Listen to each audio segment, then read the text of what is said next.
આશ્રમ બગદાણા આદેશથી છેલ્લા 15 વર્ષથી અહીંયા સોમનાથ એક સફાઈ અભિયાનમાં આવીએ છીએ અને અમારા પરમ પૂજ્ય આદરણીય શ્રી મંજી દાદાના એક પ્રેરણાથી સોમનાથ દાદાના તમામ અહીંયાના જે ધાર્મિક સ્થળો છે એ અમે 200 જણાના સ્વયંસેવકોથી શરૂઆત કરેલી। આજે 15 વર્ષની અંદર અમે 450 જેવા સ્વયંસેવક ભાઈ બહેનોને લઈ અહીંયા સફાઈ અભિયાન કરવા આવેલ છીએ। જે અહીંયા હાલમાં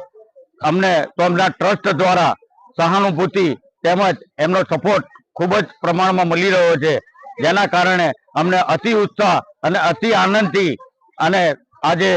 પરમ પૂજ્ય બજરંગદાસ બાપાની શોભાયાત્રા તેમજ ધજા પૂજન અને દાદાને થાળ ધરીને અમે અમારી આજની કાર્યવાહી પૂરી કરી અને આજે સાંજે અમે અમદાવાદ પરત થશું અને સૌ અમે અમદાવાદથી પર